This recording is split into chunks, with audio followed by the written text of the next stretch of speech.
everyone. Since I've been I've been not active for cooking for almost 1 year because I'm busy in other thing. So now I'm trying to upload some videos that I learned, some cookings that I learned from YouTube or for some cheap. So every day I challenge myself to cook a new dish that the girl will like it. So I'm going to make roasted uh, fish fillet with the shallots, cherry tomato, garlic, olive, and with some herbs here. So first you need to prepare the stew. No, not stew. How we call this one? Is the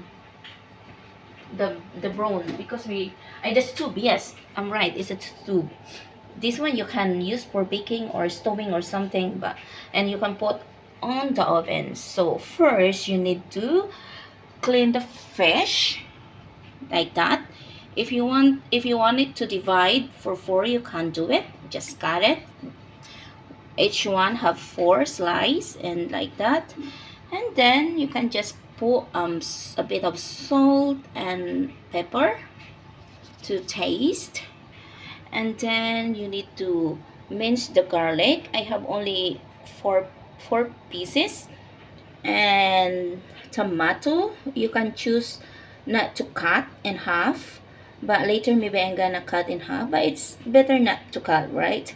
And then I have a shallot and olive. For olive I gonna cut that one. I gonna remove the the seeds inside, and half of the lemon for squeeze.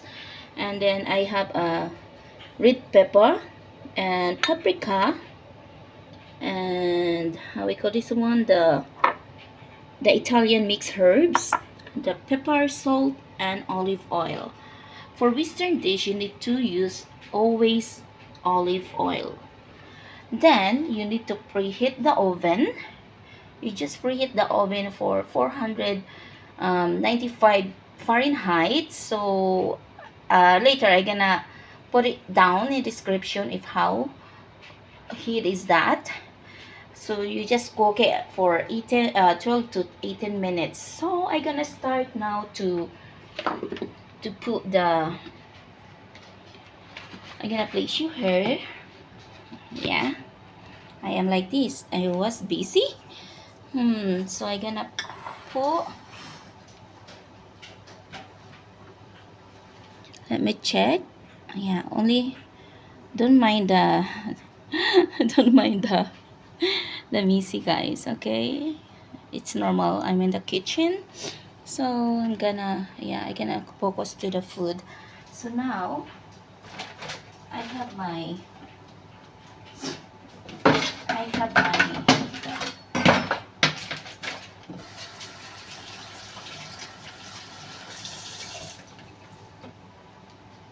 always clean your hand before you cook, okay? So now I guess it's better if we, because it's roasted, right? I guess it's better to, I'm thinking that I make it in the different way. So it's challenge, right?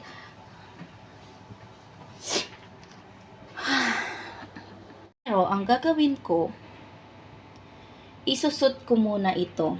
Ay, para yung taste niya is different, right? Kasi pag ilagay mo na siya ito directly, parang wala siyang lasa or what. Pero meron siguro kasi lahat naman ng herbs ihahalo mo doon, i-mix ganun.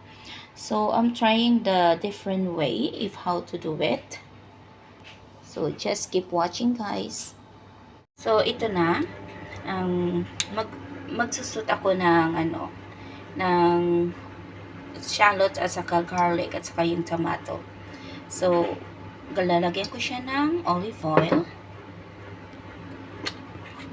Hintayin hanggang mainit siya. Yan.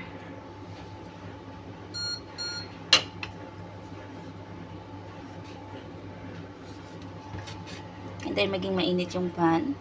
Habang hinihintay natin yan, isiset na natin yung oven. Kasi kailangan natin ng set yung oven.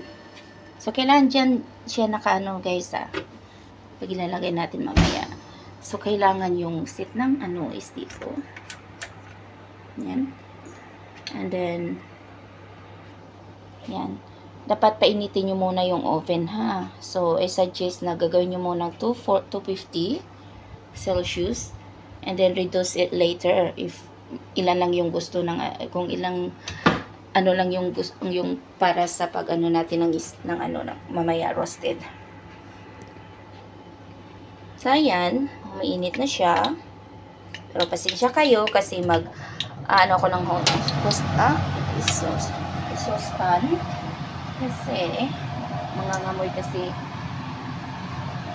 So, now, lalagay natin yung mostly, guys, dito sa, sa Chinese, ang inuuna nilang nilalagay, you know what, is shallot. Sa atin naman, una nating nilalagay is yung garlic, right? So, smell. Pero dito, baliktad sila. Pero hindi ko sinusunod yung gusto nila. And then, the shallot. Ganyan lang. Kasi kailangan may taste siya, diba? And then, ito madali lang to guys ha. Huwag natin tagalan kasi otherwise maluluto yung And then, lalagay natin yung tomato. So, tatlo lang kami ang kakain. So, ganyan lang siya.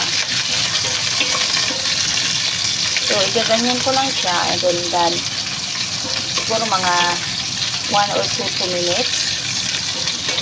Huwag natin siyang lutuin masyado. Otherwise, pag ilalagay natin yung isda, maluluto siya kaagad.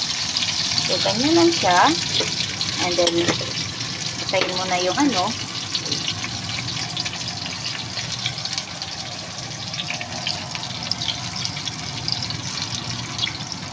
Ayan. Tapos, ita-transfer ko yan siya doon sa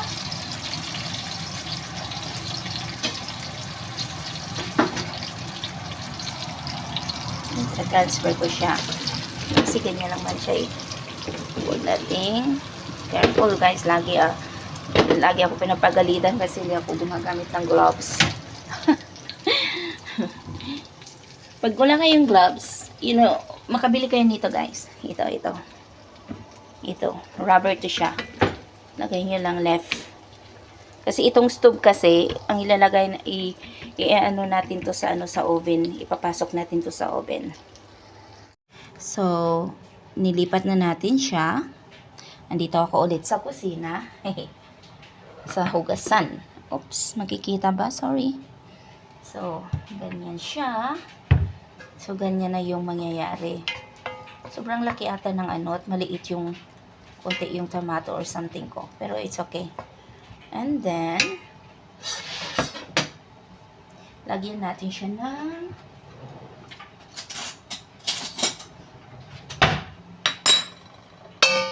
herbs. Italian herbs. Kailangan mo lang siyang i-sprinkle dyan. Sprinkle. Sayang, pag marami itong tomato, mas masarap. Di paano dalawa lang sila. Ako, hindi naman ako kakain na try lang naman ako eh. And then, i-add ko itong paprika. Need lang natin ng 1 tablespoon.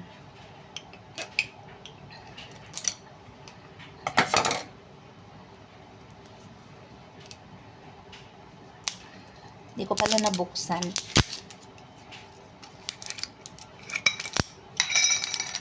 It depends kung ano lang yan. Wala nang sukat-sukat yan. Nasa inyo na yan kung paano nyo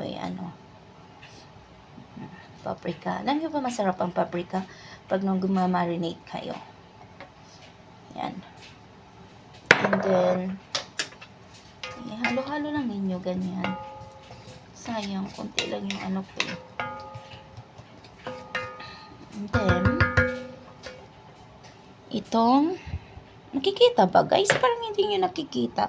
Mas nakikita nyo yung kung anong ginagawa ko. Mahirap kasi yung wala kang, i-ano ko lang kaya, iurong ko na lang siya doon, usok ko doon. Yan, nakikita na ba? Kasi parang na-focus kayo sa ano ko eh. Yan. Yan siya sa kalat. Dito naman, itong olive, tatanggalin nyo yung ano niya, yung seeds.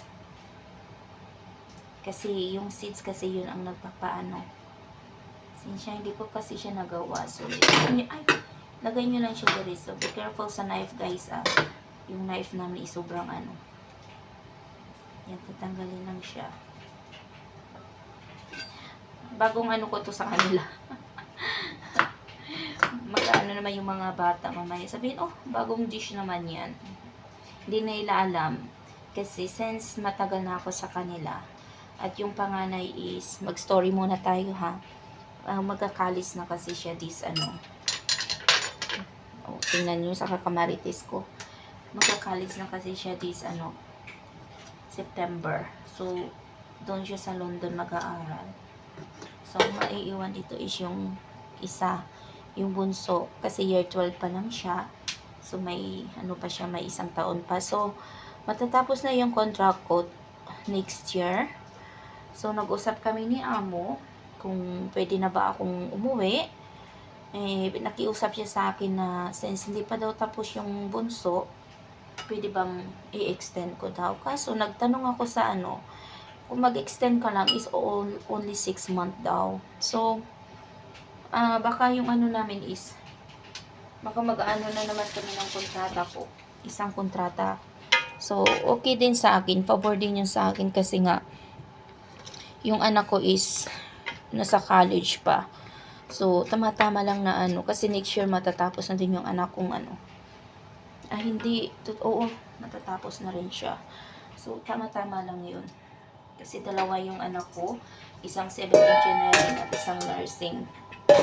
So, kailangan talaga ng pera ni Marcela, di ba? So, ang gagawin ko ngayon sa ano, sa fish. Since na ano, ikakat ko na lang siya.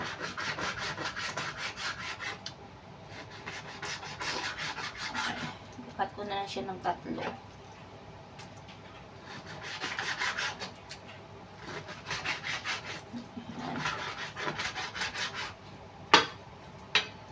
Tapos, lalagyan ko siya ng, kasi sabi daw, lagyan pa din ng paprika. So, lagyan natin, di ba?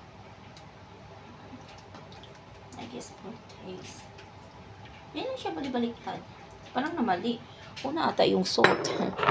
And then, lagyan natin ng black pepper.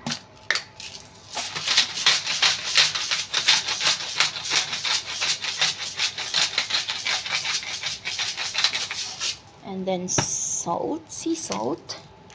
Makita nyo ba, guys? Hindi mo? Kasi nasakpan siya. It's okay. Tingnan nyo na lang ang outcome. So, ganyan lang yan siya. Dapat malinis kamay nyo, ha? So, ganyan lang yan siya. So, ngayon,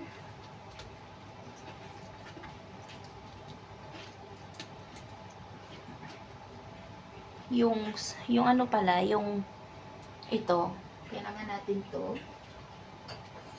Ikakat natin siya kasi i-squish natin yung hindi natin kailangan yung ano, seeds. I-squish natin dito konti. And then konti dito sa fish. Kasi nga parang minamarinate natin siya na. Yan. It's better na ano, may taste siyang lemon kasi yung mga alaga ko mahilig sa sour. Parang hindi. Lagyan ko ulit ng asin kasi pakiramdam ko walang lasa. So, ganyan lang siya. So, since na ano natin to, nilagyan natin ng ano. So, ilalagay lang natin dyan sa taas. So, ganyan ko siya guys. Ganyan. Plate ko lang siya dyan. Sayang kasi yung antika, yung ano natin, tomato is konti. Ganyan lang siya. So, ganyan lang. Mag-wash muna ako ng hand.